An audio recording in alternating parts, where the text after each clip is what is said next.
بسم اللہ الرحمن الرحیم، آپ دیکھ رہے ہیں ڈائلاگ، میں ہوں رب نواز باجوہ۔ ناظرین، 21 ستمبر کو امن کا عالمی دن منایا جاتا ہے۔ پاکستان اور ہمارے خطے میں امن اور بقائے باہمی کے لیے بین المذاہب ہم آہنگی کتنی ضروری ہے، یہ ہے ہمارا آج کا موضوع، اور اس پر بات کرنے کے لیے لائن پر ہمارے ساتھ موجود ہیں director peace centre Pakistan father doctor James Channan, جو کہ یونائٹڈ ریلیجنز انیشیٹو کے کوارڈینیٹر بھی ہیں۔ Doctor father James Channan, welcome in the show. سب سے پہلے تو میں آپ کا شکریہ ادا کرتا ہوں کہ آپ یہاں پہ تشریف لائے ہیں۔ ڈاکٹر صاحب، اس سے پہلے کہ ہم ڈائلاگ کو آگے بڑھائیں، ان ناظرین کے لیے جو آپ سے پوری طرح شناسا نہیں ہیں، اپنا تعارف ذرا خود کروا دیجیے۔ میرا نام فادر ڈاکٹر جیمس چنن ہے اور میں ایک کیتھولک پریسٹ ہوں، اور میرا تعلق ڈومینیکن جماعت سے ہے۔ میں گزشتہ 35 سال سے انٹرفیتھ ہارمونی اور پیس کے لیے کام کر رہا ہوں، اور اس کے لیے میں نے ہائر اسٹڈیز بھی کی ہیں، روم اٹلی سے، اس کے بعد ہارورڈ یونیورسٹی سے، ایمینول کالج باسٹن سے، اور American University Washington D C امریکہ سے۔ میری زندگی کا مشن یہی ہے کہ انٹرفیتھ ہارمونی اور پیس کو پروموٹ کیا جائے، اور مختلف مذاہب کے مابین ہم آہنگی، رواداری اور ریکنسلیشن کو فروغ دیا جائے، اور مختلف مذاہب کے ماننے والوں کے مابین رواداری اور ہم آہنگی کے پل باندھے جائیں۔ یہاں پر میں بطور پیس سینٹر کے ڈائریکٹر کام کر رہا ہوں، اور اس کے ساتھ ہی اس پیس سینٹر میں سارا سال انٹرفیتھ ہارمونی اور پیس کے پروگرام ہوتے رہتے ہیں۔ یہاں پر ینگ پیپل بھی آتے ہیں، خواتین بھی آتی ہیں، مذہبی لیڈر بھی آتے ہیں، اور ہیومن رائٹس ایکٹیوسٹ بھی آتے ہیں، اور ہمارا مقصد یہی ہے کہ ہم دوریوں کو کم کریں اور نزدیکیوں کو بڑھائیں۔ اس کے ساتھ ہی میں پاکستان میں یونائٹڈ ریلیجنز انیشیٹو URI جس کو کہا جاتا ہے، اس کا بھی میں ریجنل کوارڈینیٹر ہوں، اور میں نے پورے پاکستان میں 67 گروپس جو ہیں وہ اسٹیبلش کیے ہیں۔ میں اپنے مضامین کے ذریعے اور اپنی بکس کے ذریعے اسی مشن کو آگے بڑھا رہا ہوں کہ امن اور ہم آہنگی کو فروغ دیا جائے، اور پاکستان کا سافٹ امیج جو ہے وہ پوری دنیا میں اس کو پیش کیا جائے۔ ڈاکٹر چنن، ماہ ستمبر بابا قوم کی وفات کا مہینہ بھی ہے، جو کہ اقلیتوں کے بارے میں بڑا نرم گوشہ رکھتے تھے۔ اس بارے میں آپ کے احساسات کیا ہیں؟ قائد اعظم محمد علی جناح جو بابا قوم ہیں، اور ان کی جو سوچ ہے، اس کی جتنی بھی تعریف کی جائے وہ کم ہے۔ حضرت محمد علی جناح قائد اعظم جو ہیں، ان کا مسیحیوں کے ساتھ بہت گہرا تعلق تھا، اور مسیحی بھی اپنے آپ کو حضرت قائد اعظم کے ساتھ بڑا محفوظ محسوس کرتے تھے۔ اور جب انہوں نے پاکستان کی تحریک شروع کی تو اس میں مسیحی حضرت قائد اعظم کے شانہ بشانہ تھے، اور بہت سارے مواقعوں پہ حضرت قائد اعظم نے مسیحیوں کو اس بات کا یقین دلایا کہ وہ وطن عزیز جو کہ نیا پاکستان بننے والا ہے، اس میں وہ محفوظ ہوں گے۔ جیسے 1931 کی بات ہے کہ اس گول میز کانفرنس ہو رہی تھی، اور وہاں پر جو ہمارے مسیحی ہیں انہوں نے بہت بڑھ کے حضرت قائد اعظم کا ساتھ دیا۔ اور پھر 1939 میں 22 دسمبر 1939 میں جب اونچی ذات کے ہندو پالیسیوں کے اجتماع سے حضرت قائد اعظم جو ہے وہ انہوں نے خطاب کیا، تو اس وقت بھی جو پاکستانی جو ہیں جو مسیحی جو ہیں انہوں نے بھی حضرت قائد اعظم کا ساتھ دیا، اور یوم نجات منایا کہ ہم ہندوؤں سے نجات چاہتے ہیں اور علیحدہ پاکستان چاہتے ہیں، اور حضرت قائد اعظم کے ساتھ ہیں۔ پھر آپ کو یاد ہوگا کہ 23 مارچ 1940 کو قرارداد پاکستان پیش کی گئی منٹو پارک میں، جس کو اقبال پارک کا بھی کہا جاتا ہے۔ تو وہاں پر حضرت قائد اعظم نے جب یہ تصور پیش کیا کہ ہمیں ایک علیحدہ ملک چاہیے، اور اس قرارداد میں ہمارے مسیحی جو ہیں ان کے شانہ بشانہ تھے، اور ایک مسیحیوں کی بہت بڑی تعداد جو ہے وہ حضرت قائد اعظم کے اس اجلاس میں، اس جلسے میں شامل ہوئی تھی۔ یہی نہیں بلکہ 1940 میں ایک اور میٹنگ بھی ہوئی تھی جس میں ایس پی سنگھا صاحب موجود تھے اور انہوں نے حضرت قائد اعظم کو اور فاطمہ جناح کو دعوت دی تھی، اور وہاں پر بھی حضرت قائد اعظم نے یقین دلایا کہ میں آپ کے ساتھ ہوں اور آپ کے حقوق کا تحفظ کروں گا اور آپ کو پاکستان میں مساوی حقوق حاصل ہوں گے۔ اس سے تھوڑا سا ہم آگے بڑھیں تو 11 اگست 1947 کی جو حضرت قائد اعظم کی تقریر ہے جو انہوں نے قانون ساز اسمبلی کے سامنے کی، وہ ایک معنیہ کارتا ہے، ہمارے لیے ایک بہت اعلیٰ ان کی سوچ کی وہ تقریر عکاس ہے۔ انہوں نے کہا کہ پاکستان میں بسنے والے آزاد ہوں گے اپنی مساجد میں جانے کے لیے، اپنے مندروں میں جانے کے لیے، اپنی عبادتگاہوں میں جانے کے لیے، اس کا ریاست کے ساتھ کوئی تعلق نہیں ہوگا، اور ہم ایک ایسے دور سے آغاز کر رہے ہیں جس میں مسلمان رہے گا اور ہندو وہ ہندو نہیں رہے گا، مذہبی لحاظ سے نہیں بلکہ سیاسی طور پر کہ ہم سب جو ہیں وہ ایک ہوں گے اور ہم سب اس پرچم کے سائے تلے ہم سب کو برابر کے حقوق وہ دیں گے۔ تو اس لحاظ سے میں یہ کہوں گا کہ جو پاکستانی مسیحی ہیں، جو ہمارے مسیحی لیڈر تھے جیسے ایس پی سنگھا صاحب تھے، سی گبن صاحب تھے، رابرٹ تھے، ماسٹر فضل تھے، انہوں نے پاکستان کے حق میں ووٹ دیا، اور پنجاب اسمبلی میں جو ہمارے جو مسیحی تھے انہوں نے ایس پی سنگھا صاحب نے، سی گبن نے اور رابرٹ نے پاکستان کے حق میں ووٹ دیا کہ یہ پنجاب جو ہے اس کو پاکستان کا حصہ بننا چاہیے۔ اور جب پنجاب کا یہ فیصلہ ہو رہا تھا تو اس وقت جو برابر کے ووٹ تھے، ہندوؤں کے برابر تھے کہ اس پنجاب کو جہاں پر ہم ہیں اس کو انڈیا کا حصہ بننا چاہیے، اور جو ہے یا کہ پاکستان کا حصہ بننا چاہیے۔ اس میں ڈیسائسو ووٹ جو ہے وہ کرسچنز کا تھا، انہوں نے کہا کہ اس پنجاب کو پاکستان کا حصہ بننا چاہیے۔ تو اس لحاظ سے میں سلام پیش کرتا ہوں حضرت قائد اعظم کو اور ان کی سوچ کو، وہ بڑے لبرل مائنڈڈ تھے اور وہ تمام پاکستانیوں کو ساتھ لے کر چلنا چاہتے تھے اور تمام پاکستانیوں کو وہ مساوی حقوق دینے کے حامی تھے۔ میں یہ چاہتا ہوں کہ اب جس پاکستان میں ہم رہتے ہیں اسی سوچ کو فروغ دیا جائے۔ مجھے خوشی ہوتی ہے کہ جب ہمارے وزیر اعظم عمران خان کہتے ہیں کہ ہم پاکستان کو حضرت قائد اعظم کا پاکستان بنائیں گے، تو اس سے ہمیں بہت کمفرٹ ملتی ہے اور ہمیں خوشی ہوتی ہے، کیونکہ حضرت قائد اعظم نے ہمیں مساوی حقوق جو ہیں وہ دلانے کے لیے ہمیں ایک ایشورنس دی تھی، گارنٹی دی تھی۔ فادر جیمس، اقلیتوں نے وطن عزیز کے لیے گراں قدر خدمات سر انجام دی ہیں اور پاکستان نے بھی اپنے ان سپوتوں کو بڑے بڑے اہم عہدوں سے نوازا ہے۔ آپ کی اس بارے میں کیا معلومات ہے؟ یہ جب سے پاکستان بنا ہے 1947 سے، میں نے یہ تجربہ کیا ہے کہ پاکستانی مسیحی ہمیشہ اپنے ملک کے وفادار رہے ہیں اور اپنی تمام تر صلاحیتیں ملک و قوم کی ترقی کے لیے صرف کی ہیں، اور اس میں چاہے وہ دفاع کا شعبہ ہے، چاہے وہ تعلیم کا شعبہ ہے، چاہے وہ صحت کا شعبہ ہے، اس میں پاکستانی مسیحیوں نے اپنا بھرپور کردار ادا کیا ہے۔ سیاسی طور پر تو میں نے بتایا ہے کہ ہمارے جو سیاسی لیڈر تھے، ایس پی سنگھا صاحب، سی گبن صاحب اور رابرٹ صاحب، وہ ہمیشہ اپنے حضرت قائد اعظم کے ساتھ ساتھ تھے۔ اور اس کے بعد جب پاکستان کو آزادی نصیب ہوئی، ہم نے آزادی کا سورج دیکھا، تو 15 اگست 1947 کو پاکستانی فضائیہ کے 75 پائلٹوں میں سے 12 مسیحی پائلٹ تھے۔ بہت بڑی بات۔ تو 75 میں سے 12 مسیحی پائلٹس کا ہونا یہ بہت بڑی بات ہے، اور ان 12 میں سے 5 پائلٹوں کو ہمارے ملک کے فضائیہ کے اعلیٰ عہدوں پر ترقی دی گئی۔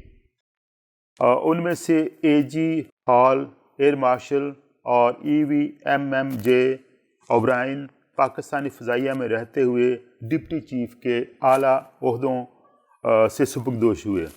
6 مسیحی پائلٹوں کو 1965 اور 1971 کی پاک بھارت جنگوں میں جرأت، جوان مردی، شجاعت کے ساتھ ساتھ ستارہ جرأت سے نوازا گیا۔ کہ یہ جب ہماری جنگیں ہوئی ہیں 1965 میں جنگ ہوئی ہے, 1971 میں جنگ ہوئی, تو ہمارے جو مسیحی قوم جو ہے وہ اپنے وطن عزیز کے لیے قربان ہونے کے لیے تیار تھی. اس میں بڑے بڑے نام ہیں. اس میں بڑے بڑے نام ہیں, جس میں ونگ کمانڈر M.L. کوسٹ ہیں, اور اسکواڈرن لیڈر پیٹر کرسٹی ہیں, اور ستارہ بصالت حاصل کرنے والے گروپ کیپٹن سیسل چودھری ہیں. تو یہ وہ نام ہیں جو کہ پاکستان میں ہیروز کے طور پر جانے جاتے ہیں. کیا یہ وہی سیسل چودھری ہیں جن کے نام پر لاہور میں ایک سڑک بھی ہے؟ جی, یہ سیسل چودھری ان کے نام پہ روڈ ہے اور ان کا بہت بڑا نام ہے. اور مجھے خوشی ہو رہی ہے یہ بتانے سے بھی کہ جناب A.R. کرنیلیس وہ chief justice supreme court of Pakistan بھی رہ چکے ہیں. وہ ایک مسیحی تھے اور بڑے کٹر مسیحی تھے, اور A.R. کرنیلیس انہوں نے اپنی خدمات جو ہیں وہ اس میں دی. اور پھر سیمول جوشوا آسٹریلیا میں پاکستان کے سفیر رہے, اور ان کے ساتھ دلشاد نجم الدین تیونس میں پاکستان کے سفیر رہے. اور پھر کرنل ریٹائرڈ ایسے ٹریسلر چیف پروٹوکول آفیسر تھے. اور اس کے ساتھ ہی ہمارے جو پولیٹیکل جو لیڈرز ہیں جیسے شہباز بھٹی صاحب ہیں, پیٹر جان صاحب ہیں, روفن جولیس ہیں, اور جے سالک ہیں, اور موجودہ جو ہماری شنیلا روت ہیں, اور اعجاز اگسٹن صاحب ہیں. ان کو بہت اہم ذمہ داریاں جو پاکستان کے لیے دی گئی ہیں, اور یہ ہمارے لیے قابل فخر بات ہے.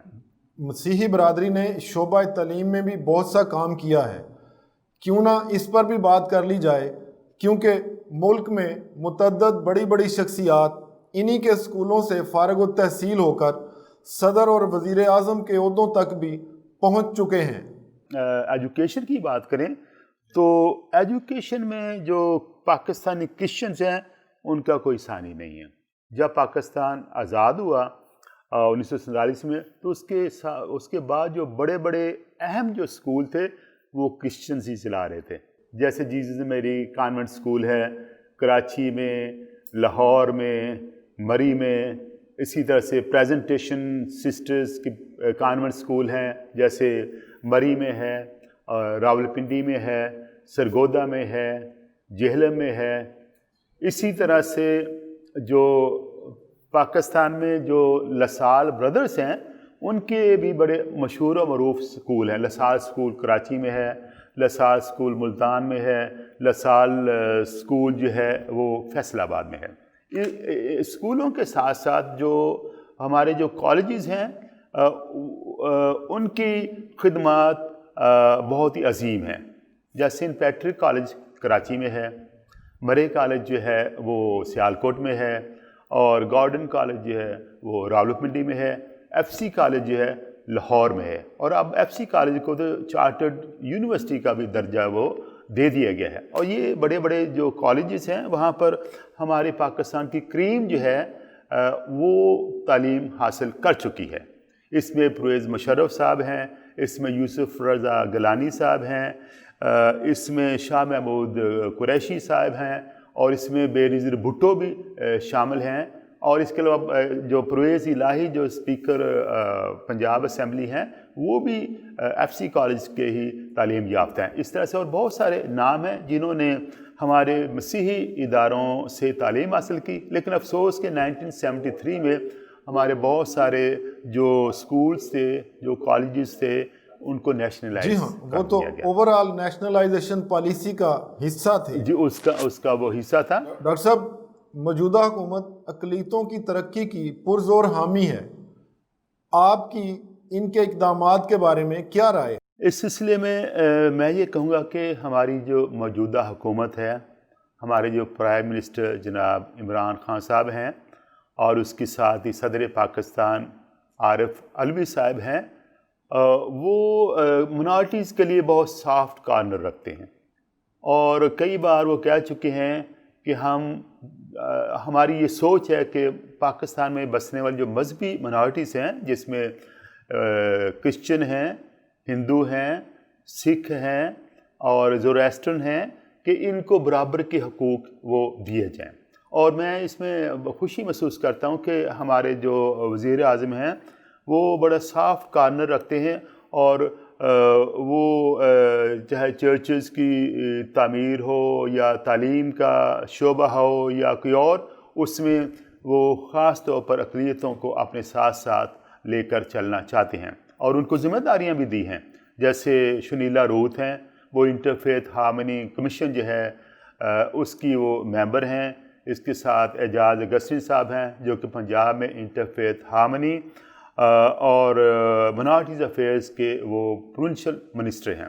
تو میں یہ کہنا چاہوں گا کہ جو ہمارے صدر پاکستان ہیں وہ خود بھی کئی انٹرفیتھ ہارمنی اور پیس کے پروگراموں میں شمولیت کر چکے ہیں. ایک میں مثال دینا چاہوں گا، جیسے پچھلے سال 15 اکتوبر کو میریٹ ہوٹل اسلام آباد میں ایک بہت بڑی انٹرفیتھ کانفرنس منعقد ہوئی تھی، اور اس کے جو مہمان خصوصی ہم صدر پاکستان جناب عارف علوی صاحب تھے، اور میں بھی اس کانفرنس میں شامل تھا. اور مجھے یہ کہتے ہوئے بڑی خوشی محسوس ہو رہی کہ مجھے بھی نیشنل پیس ایوارڈ سے نوازا گیا، اور میں نے وہ ایوارڈ جو ہے صدر پاکستان کے دستے مبارک سے حاصل کیا. ڈاکٹر چنن، میں آپ کی توجہ ایک اور اہم مسئلے کی طرف دلوانا چاہتا ہوں. وطن عزیز کے کچھ پسماندہ حصوں سے جبری شادیاں اور جبری مذہب تبدیل کروانے کی خبریں بھی میڈیا کی زینت بنتی رہی ہیں، جبکہ بعض لوگوں کا کہنا ہے کہ کم عمر کے بچے بچیاں عشق و محبت میں مبتلا ہو کر ایسی شادیاں رچانے کے لیے مذہب تبدیل کرتے ہیں. حکومت نے اس سارے عمل پر نئی قانون سازی کا بھی آغاز کر دیا ہے. آپ اس بارے میں کیا کہتے ہیں؟ ہم محسوس کرتے ہیں کہ کئی دفعہ اقلیتیں جو ہیں وہ پریشان ہو جاتی ہیں. اقلیتیں اپنے آپ کو غیر محفوظ سمجھتی ہیں، اور اقلیتیں سمجھتی ہیں کہ جیسے ہمیں پرسیکیوٹ کیا جا رہا ہے. اس میں یہ دو چیزیں آپ کے سامنے پیش کرنا چاہوں گی. جیسے فورسڈ میرجز کا معاملہ ہے، ایک بہت بڑا مسئلہ ہے کہ زبردستی جو نکاح پڑھ دیا جاتا ہے مائنارٹیز کی بچیوں کا، اور اس میں ہندو بچیوں کی بھی مثالیں میرے سامنے ہیں، مسیحی بچیوں کی بھی مثالیں میرے سامنے ہیں. اور ایک تو فورسڈ میرجز کا، اور دوسرے فورسڈ کنورشنز کا جو ہے اس سے ہم پریشان ہیں. تو میں نے سنا ہے کہ ایک نیا بل آ رہا ہے، minorities protection of minorities rights, اور اس میں یہ ممنوع قرار دیا گیا ہے کہ زبردستی کسی کی شادی نہیں کی جائے گی، اور نہ ہی کسی کو دوسرے مذہب میں کنورٹ کیا جائے گا. ٹھیک ہے، اگر کوئی شخص 18 سال کا ہے تو وہ آزاد ہے کسی بھی مذہب میں جانے کے لیے، لیکن جو مائنر ہیں ان پر ہمیں شدید اعتراض ہے، اور ہم چاہتے ہیں کہ حکومت پاکستان ہماری بچیوں کو اور مائنارٹیز کو تحفظ دے، تاکہ نہ یہاں پہ فورس کنورشنز ہوں اور نہ یہاں پہ فورس میرجز ہوں. ناظرین، director centre for peace Pakistan سے ہماری گفتگو جاری ہے. ابھی لیتے ہیں ایک چھوٹی سی بریک، ہمارے ساتھ رہیے گا.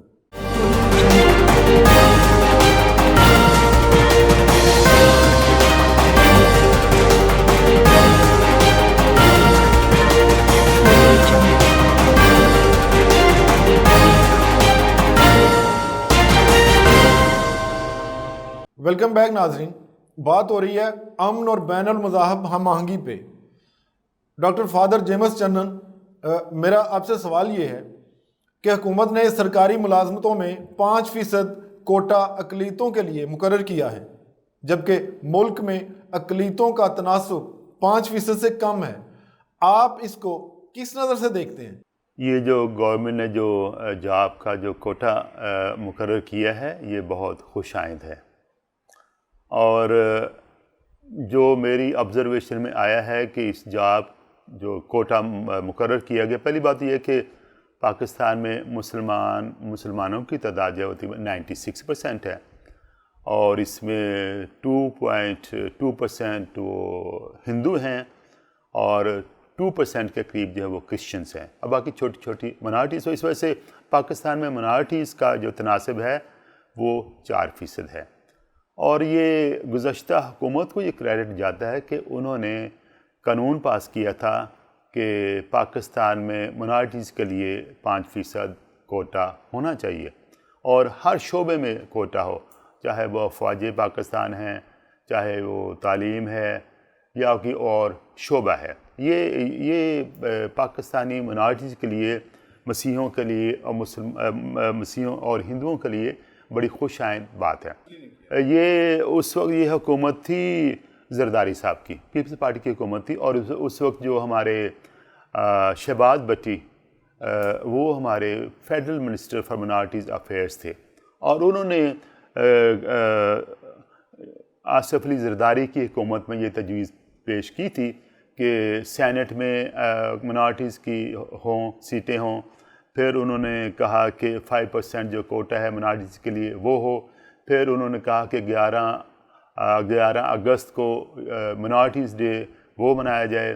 پھر انہوں نے یہ تجویز دی کہ سرکاری طور پر جتنے بھی مذاہب کے مختلف مذاہب کے لوگ ہیں ان کی جو مذہبی تقریبات جو ہیں، مذہبی تہوار جو ہیں وہ منائے جائیں، جیسے ہولی منائی جائے، دیوالی منائی جائے، کرسمس منایا جائے، ایسٹر منایا جائے، جشن نوروز منایا جائے۔ تو یہ بڑا خوش آئند یہ بات تھی، اور یہ مبارکباد پیش کرتا ہوں کہ اس وقت کی حکومت نے یہ سارے لاز ہیں ان کو پاس کیا، اور ہماری جو موجودہ حکومت ہے اسی پالیسی کو آگے بڑھا رہی ہے، اور میں اس کے لیے حکومت پاکستان کا شکریہ ادا کرتا ہوں اور ان کو مبارکباد دیتا ہوں کہ انہوں نے یہ جو کوٹا ہے اس کو یقینی بنانے کے لیے یقینی بنایا ہے، اور مزید اس پر اقدامات کرنے کی ضرورت ہے۔ مجھے بڑی خوشی ہوتی ہے کہ اب جیسے وہ ایگزام ہوتے ہیں کمشنر کے لیے، اسسٹنٹ کمشنر کے لیے، ججز کے لیے یا آرمڈ فورسز میں، تو اس میں اقلیتیں بھی حصہ لے رہی ہیں، اور یہ خوش آئند بات ہے، لیکن بلکہ اور زیادہ اس کو یقینی بنانا چاہیے تاکہ جو سیٹیں منارٹیز کے لیے مختص کی گئی ہیں ان پر مکمل عمل درآمد جو ہے وہ کیا جائے۔ اور میں خوشی کے ساتھ یہ بتاتا ہوں کہ میں بہت سارے نوجوان مسیحی نوجوان بچیوں کو جانتا ہوں، بچوں کو جانتا ہوں کہ جنہوں نے بہت اعلیٰ جو سٹیٹس ہے یا جو ملازمتیں ہیں وہ حاصل کی ہیں، ایجوکیشن میں حاصل کی ہیں، جوڈیشری میں حاصل کی ہیں۔ یہ جو سول اتھارٹیز ہیں جیسے کمشنرز، اسسٹنٹ کمشنر کی پوسٹ پر بھی وہ پی سی ایس اور سی ایس ایس کے امتحانات میں بھی اور یہ کمپیٹیٹیو ایگزام کے ساتھ ساتھ یہ کہ انہوں نے یہ جو ریزرو کوٹا ہے اس سے انہوں نے یہ سیٹس حاصل کی ہیں، سٹیٹس حاصل کی ہے، جو کہ بہت اچھی بات ہے۔ ڈاکٹر جیمس چنن، بین المذاہب ہم آہنگی پر آپ کی بعض تنظیموں اور مسلمان زعماء نے بڑا کام کیا ہے، ان کوششوں کے بارے میں کچھ بتانا پسند کریں گے؟ انٹرفیتھ ہارمنی وقت کی اہم ضرورت ہے۔ اس کی ضرورت اس لیے ہے کیونکہ پوری دنیا میں مختلف مذاہب کے لوگ جو ہیں وہ بستے ہیں۔ جیسے پاکستان میں ہی مسلم بھی ہیں، سکھ بھی ہیں، کرسچن بھی ہیں، ہندو بھی ہیں، پارسی بھی ہیں، اسی طرح پوری دنیا میں مختلف مذاہب کے لوگ جو ہے وہ بستے ہیں، اور اس میں ہمارے جو مسلم بھائی اور بہنیں ہیں وہ 1 ارب اور 60 کروڑ کے قریب ہیں۔ وہ پوری دنیا کا تقریباً 24% بناتے ہیں، اور جو پوری دنیا میں جو مسیحی ہیں وہ 2 ارب اور 20 کروڑ ہیں، اور پوری دنیا مسیحی جو ہیں پوری دنیا کی آبادی کا 33% بناتے ہیں، اور اسی طرح سے ان کے یہ دونوں مل کے 33% اینڈ 24% یہ کوئی 56% جو دنیا کی آبادی کا وہ بنتا ہے۔ تو یہ تو بڑے بڑے مذاہب ہیں، لیکن اس کے ساتھ ہندوازم بھی ہے، بدھ مت بھی ہے، شنٹوازم بھی ہے، ٹاؤازم بھی ہے، پارسی بھی ہیں، جین بھی ہیں، بدھسٹ بھی ہیں۔ تو یہ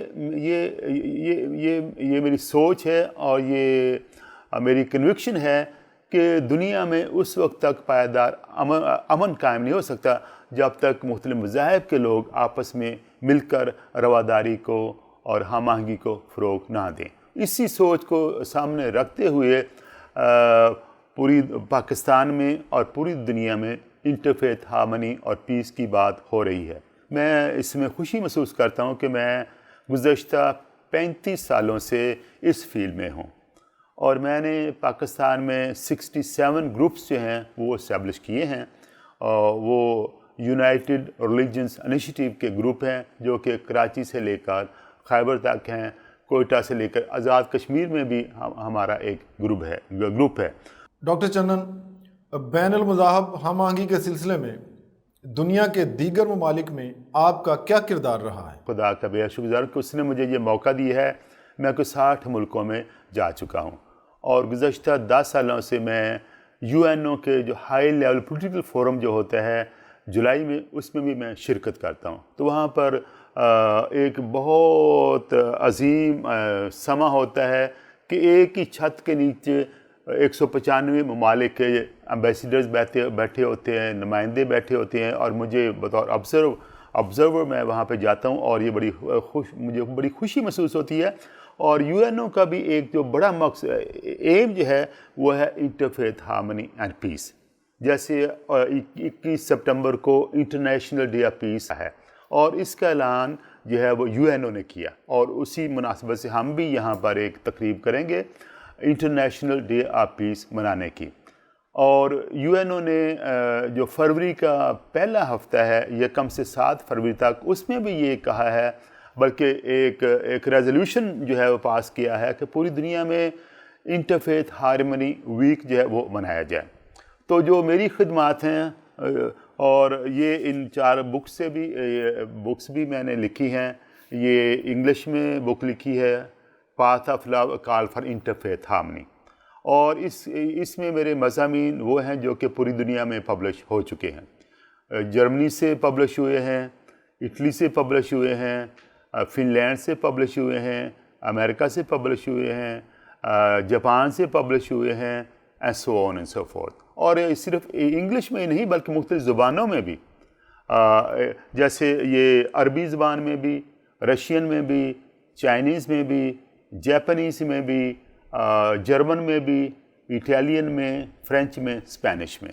تو میں خدا کا شکر ادا کرتا ہوں کہ یہ جو میری کتاب ہے اس کی اناگوریشن UN میں بھی ہو چکی ہے, اور یہ میرے لیے بڑے اعزاز کی بات ہے. جی ہاں, یہ بڑے اعلیٰ پائے کی کتابیں ہیں. باقی کی بھی ذرا دکھا دیں ہمارے ناظرین کے لیے. ہاں, ایک یہ ہے کرسچن مسلم ڈائلاگ. یہ بک میں نے 1994 میں لکھی تھی, اور اس میں انٹرفیتھ ہارمنی بالخصوص کرسچن مسلم ڈائلاگ کی اہمیت پر میں نے روشنی ڈالی ہے. اور اس میں اسلام کے بہت سارے ریفرنسز میں نے دیے ہیں. حضرت محمد پیس بی اپون ہم وہ مسیحیوں کے ساتھ انتہائی اچھے سلوک سے پیش آتے تھے, اور جب نجران کا قبیلہ آیا مسجد نبوی میں تو آپ نے مسیحیوں کو کہا کہ آپ اپنے مذہب کے مطابق جو ہے مسجد نبوی میں دعا نماز آپ ادا کریں, اور یہ بہت بڑا نمونہ ہے اس طرح عبادت کریں. اس طرح قرآن پاک میں بھی ہمیں اہل کتاب کہا گیا ہے, اور قرآن پاک میں حضرت مریم کا بہت بلند مقام ہے, مسیح یسوع کا جیزس کا بہت بلند مقام ہے, اور جو انبیاء جو کبرى ہیں ان میں مسیح یسوع کا نام شامل ہے. تو اس لحاظ سے ہمارے دو مذاہب جو ہیں ان میں ہم آہنگی اور روادار کی بہت ضرورت ہے. یہ اردو میں میری کتاب ہے, پاکستان میں مسیحی مسلم مکالمہ. اس میں ہم جو کوشش کر رہے ہیں, جو کی ہیں, ان کا احاطہ کیا گیا ہے, اور جو میرے انٹرویوز جو قومی و بین الاقوامی سطح پر وہ ہیں. اور ایک یہ محبت کا راستہ پاتھ آف لو, یہ بھی میری 4تھی کتاب ہے, اور اس میں بھی مضامین جو ہیں وہ انٹرفیتھ ہارمنی اور پیس کے ہیں. میں یہاں پر یہ بھی بتانا چاہوں گا کہ جو بادشاہی مسجد کے جو خطیب ہیں مولانا عبدالخبیر آزاد, وہ انٹرفیتھ ہارمنی اور پیس کے بہت بڑے علم بردار ہیں, اور یہاں تک کہ انہوں نے بادشاہی مسجد کے دروازے بھی کھولے. آئیے کہ اس میں ہم انٹرفیتھ ہارمنی کے پروگرام کریں, اور 5-6 کانفرنسز انہوں نے کی ہیں بادشاہی مسجد کے اندر بھی, اور وہ ہماری جو تنظیم ہے URI اس کے بھی وہ ممبر ہیں, گلوبل ٹرسٹی رہ چکے ہیں. اور اس طرح سے اور بھی علماء کرام جو ہیں, جیسے مفتی عاشق حسین صاحب ہیں, علامہ عاصم مخدوم ہیں, ڈاکٹر بدر منیر ہیں, اور ڈاکٹر محمد احسان صدیقی کراچی میں ہیں, کاظم رضا نقوی صاحب ہیں, اور مفتی عاشق حسین. یہ ہمارے ٹیم کا حصہ ہیں. ڈاکٹر جیمس چنن, جب سے بھارت بنا ہے اقلیتوں پر ہمیشہ سے وہاں برا سلوک اقلیتوں کے ساتھ ہوتا رہا ہے۔ سوال میرا یہ ہے کہ انڈیا میں جو مودی حکومت اقلیتوں پر ظلم کے پہاڑ توڑ رہی ہے، ظلم کے نئے ریکارڈ قائم کر رہی ہے، آپ اس بارے میں کیا کہیں گے؟ جی، مجھے بہت افسوس ہوتا ہے کہ ہندوستان میں نہ صرف مسلمان غیر محفوظ بلکہ کرسچنز بھی غیر محفوظ ہیں، بلکہ جتنی بھی منارٹیز ہیں انڈیا کی، انہوں نے ان کا جینا حرام کیا ہے اور بہت ظلم ہوتا ہے۔ اور جب بھی میں پڑھتا ہوں، اخبار پڑھتا ہوں، مجھے دکھ ہوتا ہے کہ جو خاص پر جو مودی کی حکومت جو ہے ایک فاشسٹ حکومت ہے، اور اس میں نہ وہ مسلمانوں پر بہت ظلم کرتے ہیں، اور جو کشمیر کاز ہے میں اس کی بھی بھرپور مذمت کرتا ہوں۔ کشمیر پر جو انہوں نے یہ جو کرفیو لگائے ہوئے ہے، جو پابندیاں لگائی ہوئی ہیں، اور اس کے ساتھ میری دعا ہے کہ خدا کرے کہ ایک دن ہمارے مقبوضہ کشمیر کے جو مسلمان بھائی ہیں، بہنیں ہیں، وہ آزادی کا سانس لیں اور ان کو آزادی نصیب ہو۔ اس لحاظ سے ہماری جو حکومت ہے میں ان کے ساتھ ہوں، کیونکہ وہ پروموٹ کرتی ہے اس کاز کو کہ کشمیریوں پر ظلم جو ہے وہ بند ہونا چاہیے اور ان کو آزادی ملنا چاہیے۔ ہم مسیحی بھی بہت پریشان ہیں انڈیا میں، ہمارے جو مسیحی ہیں، کئی ہماری خانقاہوں پر بھی حملے کیے گئے، چرچز پر حملے کیے گئے، ہماری جو راہبات ہیں، ننس ہیں، ان کی بے حرمتی بھی کی گئی ہے، جو کہ قابل مذمت ہے۔ ایسا نہیں ہونا چاہیے، اور یو این او کو بھی یہ جو مذہبی تنگ نظری ہے اس کا نوٹس لینا چاہیے۔ ڈاکٹر جیمس چنن، مقبوضہ کشمیر میں بھارتی پالیسی کے خلاف عالمی طاقتوں کا کیا کردار ہونا چاہیے تاکہ اس خطے میں امن قائم ہو سکے، اور اس سلسلے میں آپ انہیں کیا پیغام دیں گے؟ میری کوشش تو یہ ہے، بلکہ اس میں میں نے عملی طور پر بھی حصہ لیا ہے۔ جب یہاں پہ یوم یکجہتی کشمیر منایا جاتا ہے، میں خود کئی پروگراموں میں شامل ہوا ہوں، جلسے جلوسوں میں بھی میں نے شرکت کی ہے، اور پچھلے سال بادشاہی مسجد سے ایک جلوس جو ہے وہ نکالا گیا تھا مقبوضہ کشمیر کے مسلمانوں کے ساتھ اظہار یکجہتی کے لیے۔ اس کی قیادت جو ہے وہ مولانا عبدالخبیر آزاد، خطیب امام بادشاہی مسجد، انہوں نے کی تھی، اور کیتھولک چرچ کی طرف سے ہمارے جو آرچ بشپ ہیں سیبسٹین شاہ، وہ اس میں شامل تھے، اور میں بھی اس میں شامل تھا۔ تو ہم نے بھرپور طریقے سے کہا کہ کشمیر، مقبوضہ کشمیر میں جو ہیں ان کو آزادی ملنا چاہیے، اور انہیں آزادی کا سورج وہ دیکھنا چاہیے۔ لیکن یہ بھی میں یہاں پہ کہنا چاہوں گا کہ جو کشمیر کا مسئلہ بہت پرانا مسئلہ ہے، اسی وقت سے ہے جب سے پاکستان وہ آزاد ہوا۔ کاش کہ اس وقت ہی یہ آزادی ان کو مل جاتی اور وہ سکھ کا سانس لیتے، اور وہاں پر جیسے میں جانتا ہوں کہ 90,000 کے قریب کشمیری جو ہیں وہ شہید ہو چکے ہیں۔ میں یہ یہاں کہنا چاہوں گا کہ جو ہمارے 56 جو مسلم ممالک ہیں، ان کو ایک پلیٹ فارم پر آنے کی ضرورت ہے۔ بہت دفعہ یہ کہ پاکستان اور 2-3 ملک اور ہیں جو کہ کشمیر کاز کی بات کرتے ہیں، لیکن دوسرے جو ممالک ہیں وہ اس پر خاموش رہتے ہیں۔ اس وجہ سے جو ہمارے وزیر اعظم کا جو سٹینڈ ہے، جس طرح سے وہ پروموٹ کرتے ہیں، اس طرح سے ان کو وہ تقویت نہیں مل سکتی۔ تو کیا ہی اچھا ہو کہ اگر OIC کا اجلاس بلایا جائے، اس میں کشمیر کاز کی بات کی جائے، اور اس میں جو مودی حکومت کی جو حکومت جو ظلم اٹھا رہی ہے اس کو ختم کروایا جائے، اور ان کی آزادی کے لیے اور انسانی حقوق کے لیے کام کیا جائے۔ میں یہ کہوں گا کہ ایک تو UN کو بہت بڑا کردار ہے، اس کو اپنے ایجنڈے پہ لانا چاہیے، اور اپنی ہی قرارداد کے مطابق جو کہ 1948 میں پیش کی گئی تھی اس پر عمل درآمد کروانا چاہیے، اور دوسرے جو مسلم ممالک ہیں خاص پر وہ جو ہیں وہ ایک پلیٹ فارم پر آئیں اور کشمیر کا مسئلہ حل کروائیں۔ ڈاکٹر چنن، آپ ایک مصنف اور محقق ہیں، میں آپ سے جاننا یہ چاہتا ہوں کہ انڈیا نے اپنے تمام ہمسایوں سے لڑائی چھیڑ رکھی ہے، کیا عالمی امن کو اس لڑائی سے، انڈیا کی اس حرکت سے کیا خطرات لاحق ہیں، اور کس طرف جاتا دیکھ رہے ہیں آپ ساری صورتحال کو؟ یہ جو ہندوستان نے جو پاکستان کے ساتھ جو مسائل کریٹ کیے ہیں، جو نیپال کے ساتھ کیے ہیں، جو چائنا کے ساتھ کیے ہیں، یہ انتہائی قابل افسوس ہیں۔ ایسا نہیں ہونا چاہیے، اور جو مسائل ہیں ان کو ٹیبل ٹاک کے ذریعے حل کرنا چاہیے، اور یہی بہترین جو ہے یہ ایک ذریعہ ہے اور یہ طریقہ ہے۔